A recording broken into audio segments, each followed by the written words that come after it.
కడప జిల్లా రాజంపేట మండలం కొత్తబోయినపల్లిలో దాడి ఘటన కలకలం రేపింది. అన్నమాచార్య యూనివర్సిటీ సమీపంలో ఓ పీజీ వద్ద పాత కక్షలతో పీజీ యజమాని కడిమెల్ల గిరిరాజుపై కర్రలతో దాడి చేసినట్లు సమాచారం. ఈ ఘటనలో గిరిరాజుకు తీవ్ర గాయాలు కావడంతో ముందుగా రాజంపేట ప్రభుత్వ ఆసుపత్రికి తరలించి చికిత్స అందించారు.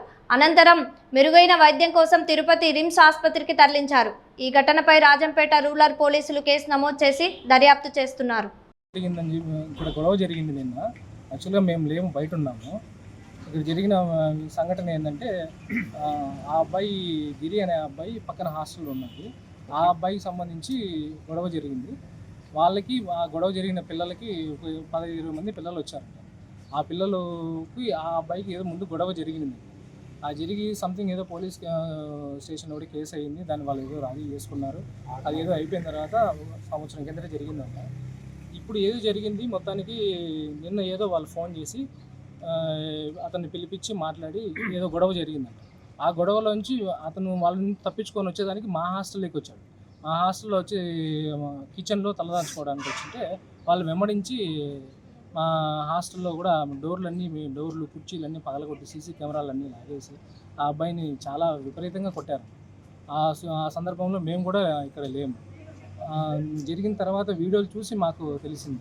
తర్వాత ఇంకోటి ఏంటంటే మా హాస్టల్లో వాష్రూమ్లలో కెమెరాలు పెట్టారని ఆరోపణ చేశారు ఎవరో. అటువంటి ఫేక్ న్యూస్ ఎవరో నమ్మొద్దండి. ఎందుకంటే అటువంటి ఎక్కడ లేవు. మా పిల్లలైనా ఎంక్వైరీ చేసుకున్నా కూడా మా వాళ్ళే కరెక్ట్గా చెప్తారు. ఎందుకంటే ఒక లేడీస్ హాస్టల్ కాబట్టి మేము కూడా, మాకు అక్క చెల్లెళ్ళు ఉన్నారు, అందరూ ఉన్నారు, అమ్మ అందరూ ఉన్నారు, మా ఇంట్లో ఆడవాళ్ళు కూడా ఉన్నారు. అటువంటి పని మేము ఎప్పుడు చేయబోము కూడా. ఎందుకంటే వాళ్ళు కూడా ఒక తల్లి బిడ్డలు. మా బిడ్డలు మేము ఎట్లా టైం టు టైం భోజనాలు పెట్టి ఎట్లా చూసుకుంటాం, మా ఇంట్లో బిడ్డలాగే చూసుకుంటాం. అటువంటి మా చరిత్రలోనే లేదన్న. వాళ్ళు ఎవరో కావాల్సిన మా మీద తప్పుడు ప్రచారం చేసి మా వ్యాపారం బాగా జరుగుతుంది అనే ఉద్దేశంతో ఏదో తప్పుడు ప్రచారం చేసి ఎక్కడో గొడవను తెచ్చి మా హాస్టల్లో వేసి మా హాస్టల్కి చెడ్డ పేరు తెచ్చి చాలా మమ్మల్ని ఇబ్బంది పెట్టారు. దయచేసి దీన్ని ఎవరు నమ్మకండి. ఎందుకంటే ఇది నిజం కాదు. నిజాలలో పోలీసు వాళ్ళు కూడా వచ్చి మంచిగా వచ్చి అన్ని తేల్చి ప్రజలకు కరెక్ట్గా చెప్తారు. మీ మీడియా ద్వారా కూడా నేను విజ్ఞప్తి చేస్తుంది అదే అన్న. నిజం కరెక్ట్గా వేయండి, నిజంని చెప్పండి, జనాలకి నిజం మార్చండి. ఎవరో ఒకరు తప్పుగా వేశారు, అది కరెక్ట్ కాదు. ఎవరైనా వచ్చి మీరు చెక్ చేసుకోవచ్చు. ఎందుకంటే మేము పర్ఫెక్ట్గా ఉన్నాము, పర్ఫెక్ట్గా నడిపిస్తున్నాము. ఏ ఇబ్బంది ఇంతవరకు జరగలేదు. ఈ గొడవ జరిగి ఏదో వాళ్ళ పర్సనల్ విషయాలు వచ్చి మా హాస్టల్కి బ్యాడ్ నేమ్ తెచ్చి మమ్మల్ని చాలా ఇబ్బంది పెట్టారు.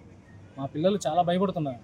ఏం సార్ ఇట్లా అని చెప్పి వాళ్ళు భయపడుతున్నారు. మాకు చెప్తున్నారు మా రూమ్లలో ఎటువంటి ఏమీ లేవు, అయినా కూడా ఎవరో రూమర్స్ చెప్తే మేము చూసి మేము భయపడుతున్నాము.